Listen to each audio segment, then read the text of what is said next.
नमस्कार आदाब दोस्तों, चलिए आज 7 जुलाई देश की बड़ी खबरें हम आपके सामने लेकर आ गए। सबसे पहली और बड़ी खबर आ रही है दोस्तों, आने वाले साल 2022 में 5 राज्यों के विधानसभा चुनाव से पहले उत्तराखंड की 70 विधानसभा सीटों का एक और ताजा सर्वे सामने आया है, जिसके आंकड़े यहां पर चौंकाने वाले हैं दोस्तों। बीजेपी को यहां पर बड़ा झटका लग सकता है। इसकी ताजा अपडेट हम आगे आपको बताएंगे, आंकड़े बताएंगे इस ओपिनियन पोल के। लेकिन उससे पहले एक और बड़ी खबर के बारे में हम आपको बताएंगे। यह खबर दोस्तों आ रही है महाराष्ट्र से, जहां पर शिवसेना ने एक बार फिर से बीजेपी को नसीहत देते हुए बड़ा ऐलान कर दिया है। क्या कुछ कहा है, इस पर भी जानकारी देंगे। वहीं अगली बड़ी खबर में हम आपको बताएंगे दोस्तों, मोहन भागवत और करणी सेना के अंदर अब टकराव शुरू हो गया है। मोहन भागवत के मुसलमानों को लेकर के दिए गए बयान पर अब करणी सेना के नेता मोहन भागवत के खिलाफ हल्ला बोल चुके हैं। किस तरह से, इस पर भी आगे हम आपको अपडेट देंगे। वहीं अगली बड़ी खबर आ रही कर्नाटक से। कर्नाटक के उप मुख्यमंत्री के बेटे की गुंडागर्दी यहां पर सामने आई है। एक किसान के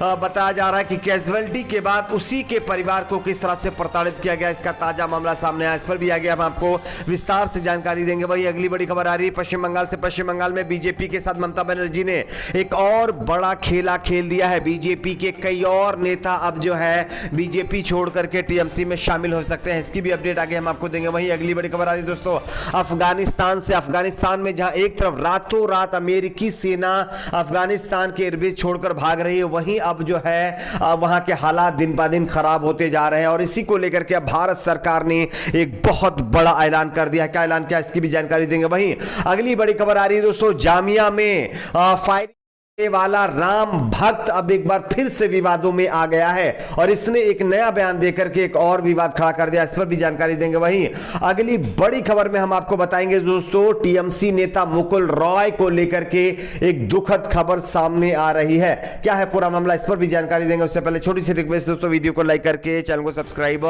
जरूर कर लीजिए। बात करते हैं पहली और बड़ी खबर की दोस्तों। जैसा कि आप सभी जानते होंगे, साल 2022 में कई ऐसे राज्य हैं जहां पर विधानसभा के चुनाव होने हैं, जिसमें जो है उत्तराखंड भी शामिल है। उत्तराखंड में जहां एक तरफ लगातार मुख्यमंत्रियों का बदलने का काम हो रहा है, वहीं बीजेपी का एक और इंटरनल सर्वे सामने आया है और इस सर्वे के आंकड़े बता रहे हैं कि बीजेपी का सुपड़ा इस बार जो है पश्चिम बंगाल के बाद उत्तराखंड में भी साफ हो सकता है। उत्तराखंड की 70 सीटों की बात करें तो बीजेपी को 17 सीटें भी मिलना मुश्किल दिखाई दे रहा है, जबकि यहां पर कांग्रेस पार्टी 50 से ज्यादा सीटें जीत सकती है और बची हुई सीटें अन्य पार्टी के खाते में जा सकती हैं। तो यह बड़ा उलटफेर उत्तराखंड की 70 सीटों पर आपको देखने को मिल सकता है। बात करते हैं अगली बड़ी खबर की। अगली बड़ी खबर आ रही है दोस्तों, उद्धव ठाकरे और बीजेपी के बीच बढ़ रही नजदीकियों के बाद अब शिवसेना ने एक बार फिर से बीजेपी को नसीहत देते हुए बीजेपी को बैकफुट पर ढकेल दिया है। आप इस खबर को देख सकते हैं दोस्तों। महाराष्ट्र के मुख्यमंत्री उद्धव ठाकरे ने मंगलवार को उन अफवाहों को खारिज कर दिया जहां पर यह बताया जा रहा था कि शिवसेना और भारतीय जनता पार्टी फिर से एक बार साथ आकर के सरकार बना सकते हैं। इसके साथ ही उन्होंने हाल ही में संपन्न विधानमंडल के मानसून सत्र के दौरान बीजेपी के व्यवहार की भी आलोचना की। पिछले कुछ दिनों से राजनीतिक हलकों में कयास लगाए जा रहे थे कि उद्धव ठाकरे नीति शिवसेना और बीजेपी के बीच मेल मिलाप की संभावना है, जिनकी राहें 2019 के विधानसभा चुनाव के बाद जुदा हो गई थी और शिवसेना और बीजेपी मिलकर के यहां पर एनसीपी के साथ छोड़ करके शिवसेना बीजेपी के साथ सरकार बना सकती है, ऐसे दावे किए जा रहे थे। लेकिन इस दावों को खारिज करते हुए शिवसेना और जो है के नेता और मुख्यमंत्री जो कि महाराष्ट्र के हैं उद्धव ठाकरे ने बड़ा बयान दिया। उद्धव ठाकरे ने कह दिया है कि ऐसा कुछ भी नहीं है, जो बीजेपी सपने देख रही है उसके सपने ये कभी भी पूरे नहीं हो पाएंगे। बात करते हैं अगली बड़ी खबर की। अगली बड़ी खबर आ रही है दोस्तों, आरएसएस के प्रमुख मोहन भागवत के खिलाफ करणी सेना ने मोर्चा खोल दिया है। आप इस खबर को देख सकते हैं। रविवार को गुरुग्राम में हुई एक महापंचायत में बीजेपी नेता आमू ने कहा है कि अगर वे अपनी दाढ़ी काटना जानते हैं तो हम जानते हैं कि उनका गला कैसे काटा जाएगा। हालांकि हरियाणा के पटौदी शहर में हिंदू समुदाय की यह महापंचायत धर्म परिवर्तन और कथित लव जिहाद अंतर धार्मिक विवाह के विरोध में हुई, जिसमें आसपास के कई गांवों के लोग शामिल थे। लेकिन जहां एक तरफ आरएसएस के प्रमुख मोहन भागवत ने यह कहा कि कोई भी अगर हिंदू ये कहता है कि इस देश से मुसलमानों को भगा दिया जाना चाहिए या उनको खत्म कर देना चाहिए तो वो हिंदू नहीं रहेगा। उसके विपरीत अब जो है करणी सेना के नेता लगातार अनाप शनाप बयान देते जा रहे हैं। इसमें बताया जा रहा है कि करणी सेना के नेताओं ने कहा है कि कि महापंचायत में मौजूद लोगों से अपील करते हुए कहा कि वो इन लोगों के खिलाफ एक प्रस्ताव पास करें, यानी कि मुसलमानों के खिलाफ एक प्रस्ताव पास करें ताकि उन्हें देश से बाहर फेंक दिया जाए और सभी समस्याएं अपने आप समाप्त हो जाएं।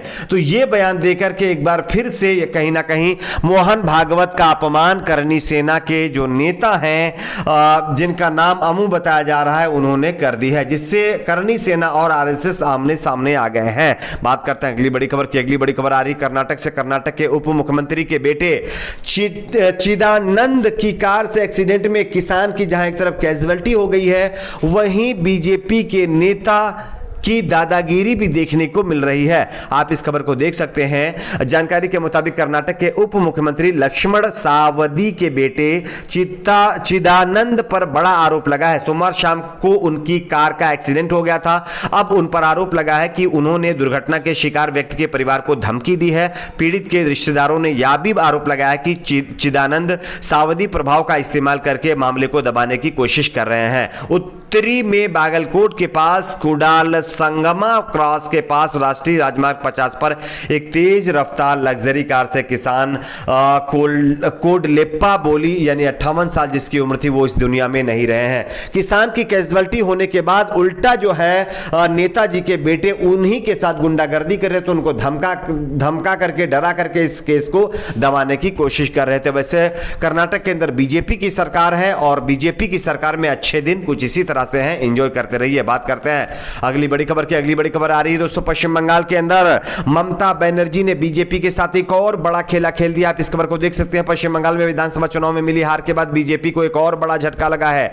टीएमसी से बीजेपी में आए मुकुल रॉय वापस टीएमसी में चले गए। वहीं अब जानकारी मिल रही है कि मुकुल रॉय के साथी नेता जैसे कि दिलीप घोष और कुछ और ऐसे नेता हैं जो फिर से एक बार जो है टीएमसी में वापसी कर सकते हैं। जानकारी के मुताबिक एक बीजेपी विधायक सुनील सिंह ने सत्तारूढ़ तृणमूल कांग्रेस में उनके संभावित दल बदल की अटकलों की हवा दे दी है। जानकारी के मुताबिक सुनील सिंह लगातार बीजेपी की बैठकों से नदारद रह रहे हैं और उनके साथ कई और विधायक ऐसे हैं जो टीएमसी के संपर्क में हैं और आने वाले दिनों में ये विधायक जो है टीएमसी में यानी कि शामिल हो सकते हैं। तो कहीं ना कहीं पश्चिम बंगाल में चुनाव के बाद ममता बनर्जी का एक और खेला बीजेपी के ऊपर हो चुका है। बात करते हैं अगली बड़ी खबर की। अगली बड़ी खबर आ रही है दोस्तों अफगानिस्तान से, जहां एक तरफ रातों रात अमेरिका की सेना भाग रही है, वहीं अब जानकारी मिल रही है अफगानिस्तान के हालात बद से बदतर हो गए हैं। आप इस खबर को देख सकते हैं। अफगानिस्तान से अमेरिकी और नाटो की सेना की वापसी तेज से हो रही है। इन सैनिकों की पूर्ण वापसी से पहले ही तालिबान ने अपने हिंसक गतिविधियां बढ़ा दी है। जानकारी के मुताबिक जो है अफगानिस्तान के बाद हालात अब बहुत ज्यादा खराब हो गए हैं। टोलो न्यूज के मुताबिक 60 जिलों पर तालिबान ने अभी तक अपना कब्जा जमा लिया और जानकारी मिल रही है कि 400 जिलों वाला अफगानिस्तान बहुत जल्द पूरा का पूरा तालिबान के कब्जे में जा सकता है। और इसी को लेकर के भारत सरकार ने अफगानिस्तान को लेकर के बड़ा फैसला लिया। रिपोर्ट के मुताबिक 1000 से ज्यादा अफगान सैनिक भागकर पाकिस्तान जा चुके हैं। वहीं रिपोर्ट के मुताबिक तालिबान से भारी संख्या में लोगों का पलायन शुरू हो गया है और ऐसे में भारत सरकार लगातार बेहद करीब से स्थिति पर नजर रख रही है और रिपोर्ट है कि भारत सरकार अफगानिस्तान से भारतीय लोगों को बाहर निकालने की तैयारी शुरू कर चुकी